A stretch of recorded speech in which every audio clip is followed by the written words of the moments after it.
नमस्कार। मैं पंडित हरिकृष्ण भारद्वाज आप सभी दर्शकों का ज्योतिष के कार्यक्रम में हार्दिक अभिनंदन करता हूं। यह कार्यक्रम उन सभी ज्योतिष प्रेमियों के लिए है जो ज्योतिष सीखना चाहते हैं अथवा ज्योतिष में रुचि रखते हैं। पहले 2 वीडियो में हमने कुंडली के 12 भावों पर विचार किया कि कौन से भाव से हम क्या देखते हैं, किस प्रकार जानते हैं, कौन सा भाव हमें किसके बारे में बताता है। आज हम बहुत ही रोचक और महत्वपूर्ण विषय पर चर्चा करेंगे। विषय है कुंडली में भावों का रहस्य। हमारे ऋषियों ने जो ये कुंडली बनाई, इसमें जो 12 भाव रखे हैं, ये 12 भाव कितने रहस्यपूर्ण हैं, कितने वैज्ञानिक ढंग से इनको रखा गया है। एक भाव से बिल्कुल ठीक सामने उसके जो 7वां भाव है वह उसका पूर्ण है, वह इसकी पूर्णता को सिद्ध करता है। आज का जो विषय है बड़ा आध्यात्मिक और बड़ा रहस्य से परिपूर्ण है। ज्योतिष का ज्ञान आध्यात्म का ज्ञान है। इससे हम न केवल अपने धन वैभव आदि के बारे में जानते हैं, बल्कि हम यह एक ज्ञान का इस प्रकार का सागर है, इसमें से जितना चाहें हम मोती निकाल सकते हैं, आध्यात्म में डूब सकते हैं कि कितना ऋषियों ने इसको आध्यात्मिक ज्ञान से परिपूर्ण बनाया है। उसी की चर्चा आज रहेगी। सर्वप्रथम हम बात करते हैं लग्न की। लग्न जो प्रथम भाव है, यह हमारे स्वभाव, प्रकृति, हमारा चेहरा, मुखमंडल, आकृति, हमारे व्यक्तित्व के बारे में बताता है। हम स्वयं किस प्रकार के हैं, हम क्या हैं, कैसे हैं, क्या आकृति है, मनोवृत्तियां कैसी हैं, सात्विक, तामसी, तमोगुणी किस प्रकार के हम हैं, हमारी कदकाठी कैसी रहेगी, हमारे संपूर्ण व्यक्तित्व का प्रकट करने वाला जो भाव है वह लग्न है। उसके ठीक सामने 7वां भाव हमारी पत्नी का है। गृहस्थ धर्म में मनुष्य की पत्नी उसके जीवन के पूर्णता के लिए अति आवश्यक है। यहां आपका स्वयं का भाव और इसके ठीक सामने 7वां भाव, कितना रहस्य छिपा है, ठीक सामने रखा है कि आपकी पत्नी का स्वभाव कैसा होगा, पत्नी की आकृति कैसी होगी, पत्नी आपकी उन्नति में सहायक होगी अथवा नहीं होगी। ऋषियों ने इतने शोध के पश्चात रखा है कि आप स्वयं लग्न और आपकी पत्नी का ठीक सामने 7वां भाव आपकी पत्नी का भाव है। जिस प्रकार कुंडली में कोई भी ग्रह जहां पर उच्च का रहता है, ठीक सामने 7वीं राशि पर नीच का रहता है। इसमें क्या रहस्य है, आने वाले वीडियो में हम उन पर चर्चा करेंगे। उसी प्रकार जो भाव जिसके बारे में बताता है, उससे ठीक सामने वाला भाव उसी की पूर्णता को सिद्ध करता है। जैसे दूसरा भाव धन का भाव है। जीवन में धन अति आवश्यक है। उसके ठीक सामने मृत्यु का भाव है, अष्टम भाव। ठीक सामने 7वां भाव है द्वितीय भाव से। यदि आपके जीवन में धन अनैतिक ढंग से आता है, अमर्यादित ढंग से आता है, तो वह आपके लिए विनाशकारी होगा, आपकी मृत्यु का कारण बन जाएगा। संसार में जितने भी युद्ध, मुकदमेबाजी, लड़ाई झगड़े आदि होते हैं, उन सब का कारण धन है। तो धन को ऋषियों ने बताया कि यदि आपका धन अनैतिक ढंग से आ रहा है, उसके रास्ते सही नहीं हैं, तो वह आपको मृत्यु तक पहुंचा देगा, संकट में डाल देगा, विपत्ति में डाल देगा। यह विपत्ति का भाव है, मृत्यु का भाव है।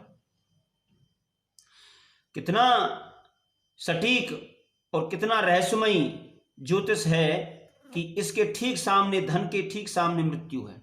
यानी धन आप कमाएं, अर्जित करें, सात्विक ढंग से करें, विधि पूर्वक करें, वैदिक रीति से करें, धर्मानुसार करें, तो आपकी आयु की वृद्धि होगी। अष्टम भाव आयु का है। धन यदि आप ढंग से कमा रहे हैं तो आपकी आयु की वृद्धि होगी।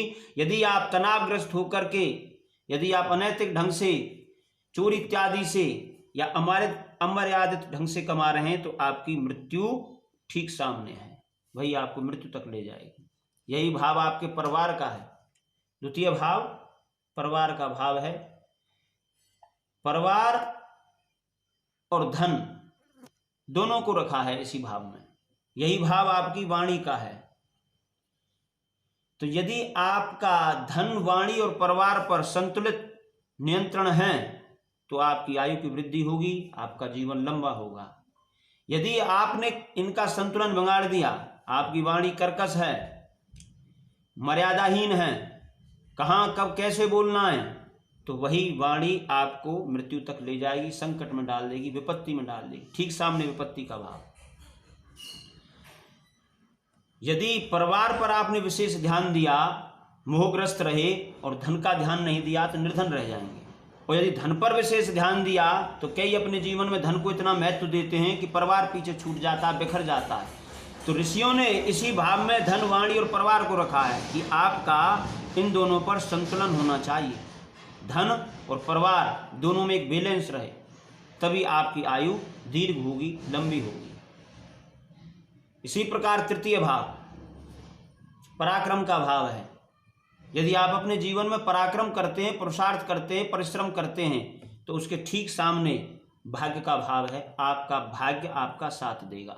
ज्योतिष आपको भाग्यवादी नहीं बनाता, आपको कर्मठ बनाता है, पुरुषार्थी बनाता है। इसके ठीक सामने भाग्य है। कहने का प्राय है, यदि आप पराक्रम करते हैं, पुरुषार्थ करते हैं, तो आपका भाग्य आपका साथ देगा। आप अपने जीवन में चाहते हैं कि मेरा भाग्य साथ नहीं दे रहा, मुझे सफलता नहीं मिल रही, तो ऋषियों ने इतनी वैदिक रीति से इसको समझाया, ज्योतिष के माध्यम से इतना गूढ़ ज्ञान है कि यदि आपको भाग्य का साथ चाहिए तो आप पराक्रम करें। यही भाव आपके मित्रों का भी है, यही भाव आपके भाइयों का भी है। उसके ठीक सामने धर्म है, धर्म का भी भाव है नवम भाव। यदि आप धर्मानुकूल आचरण करते हैं तो आपके मित्र सहयोगी रहेंगे, आपके भाई सहयोगी रहेंगे, आपका पुरुषार्थ सही दिशा में जाएगा। तो यदि आपको भाग्य का साथ चाहिए तो आप पुरुषार्थ करें। चतुर्थ भाव सुख का भाव है। यदि आप अपने जीवन में सुख चाहते हैं तो उसके ठीक सामने दसम भाव कर्म का भाव है। आप यदि अपने जीवन में चाहते हैं मुझे सुख मिले, तो आप श्रेष्ठ कर्म करें, अच्छे कर्म करें। यही भाव आपके व्यवसाय का है। यदि आप चाहते हैं कि मेरा व्यवसाय अच्छा चले, मुझे सुख की प्राप्ति हो, तो श्रेष्ठ कर्म करें। सुख की प्राप्ति के लिए आपको श्रेष्ठ कर्म करने की आवश्यकता है। आपका व्यवसाय आपको सुख प्रदान करेगा। यही भाव आपके राज्य का है, दसम भाव। इससे विचार करते हैं हम राज्य का, कि आपको राज्य में उच्च पद प्राप्त होगा नहीं होगा। आप यदि मंत्री बनना चाहते हैं, उच्च पद प्राप्त करना चाहते हैं, नेता बनना चाहते हैं, तो क्या बताती है आपकी कुंडली? ठीक सामने ये जनता का भी भाव है। यदि आप अपने जीवन में उच्च पद चाहते हैं, राज्य चाहते हैं, तो जनता के प्रिय बने, लोकप्रिय रहें, उसके हितैषी रहें, जनता के प्रति उदार रहें, देश के प्रति आप प्रेमी रहें, उसके प्रति अच्छे कार्य करें, तो आपको राज्य की प्राप्ति होगी। यह जनता का भाव है। ठीक सामने यही पद का भाव है। यदि आपको श्रेष्ठ पद चाहिए तो जनता के प्रति आप उदार रहें। यही आपकी प्रतिष्ठा का भाव है। यही आपके यश कीर्ति का भाव है। दसम भाव से आपकी यश कीर्ति कैसी रहेगी, प्रतिष्ठा कैसी रहेगी, यह चाहते हैं तो जनता के प्रति उदार रहें, देश के प्रति वफादार रहें, श्रेष्ठ कर्म करें, देश की उन्नति में सहयोग करें। यह जनता जनार्दन का भाव है। ठीक सामने एक दूसरे के। यही भाव आपकी माता का है। माता के ठीक सामने पिता का भाव है। यह भावों का रहस्य है। कैसे एक भाव का पूरक दूसरा भाव है। माता के ठीक सामने पिता का भाव है। जब माता का विचार करते हैं चतुर्थ भाव से करेंगे, और माता की पूर्णता पिता के साथ में है। माता पिता हमारे लिए देव हैं। माता के सामने ठीक सामने पिता है। पिता उच्च स्थान है, आकाश से ऊंचा स्थान है। इसलिए इस भाव को आकाश का विचार जब करते हैं तो इसको आकाश भी इसको कहा गया। अब पंचम भाव पर विचार करते हैं। पंचम के ठीक सामने एकादश भाव, पंचम भाव है 5th हाउस आपके ज्ञान का भाव है। यदि आपके पास ज्ञान है तो आपको लाभ होगा ही, लाभान्वित रहेंगे आप अपने जीवन में। यदि आपके पास विद्या का भाव है, कैसी विद्या प्राप्त करेंगे, कितनी विद्या प्राप्त करेंगे, यदि आपके पास विद्या है तो उसके ठीक सामने आय का भाव है, आय और लाभ। आपको अपने जीवन में आय अवश्य होगी, आय के स्रोत रहेंगे। यदि आपके जीवन में विद्या नहीं है तो आपको लाभ नहीं होगा, आपको आय नहीं होगी। विद्या अति आवश्यक है। ऋषियों ने कितना रहस्य छुपाया इनमें। यदि आपको चाहिए कि मुझे जीवन में लाभ नहीं हो रहा, आय नहीं है, तो आप ज्ञान अर्जित करें, अध्ययन करें, अच्छी पुस्तकें पढ़ें।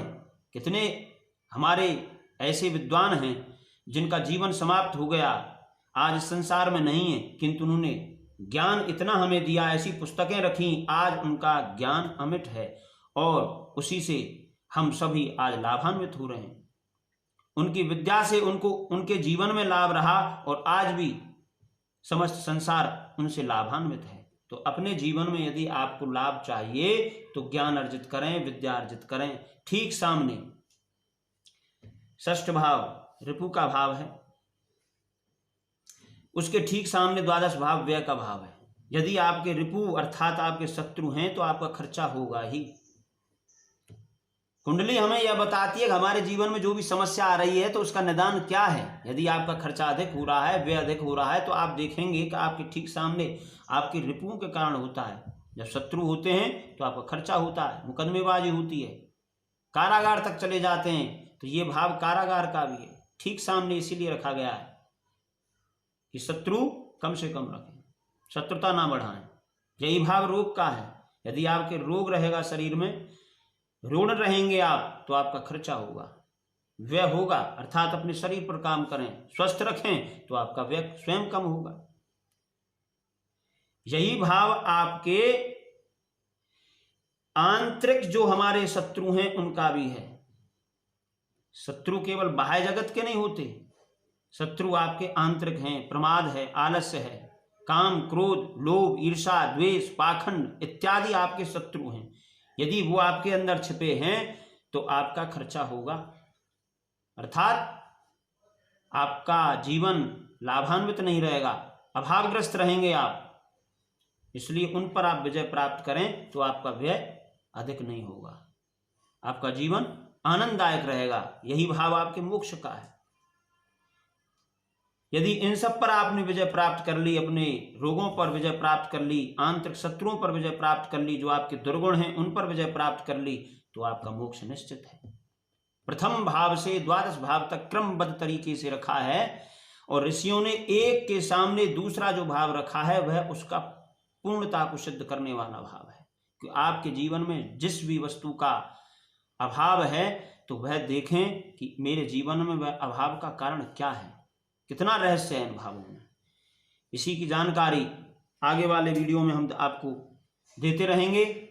आप सभी का बहुत बहुत धन्यवाद और आने वाले वीडियो में हम आपको बताएंगे कि नवग्रह किस प्रकार आपके जीवन में किस भाव से क्या फल देते हैं और आपके शरीर के किन अंगों के कारक हैं और किस ग्रह से हम अपने जीवन में क्या देखते हैं, किसके वो कारक हैं। यह सब जानकारी आपको आने वाले वीडियो में मिलेगी। आप सभी को बहुत बहुत धन्यवाद और इस चैनल को यदि आपको पसंद आता है सब्सक्राइब करें, बेल बटन को प्रेस करें। नमस्कार।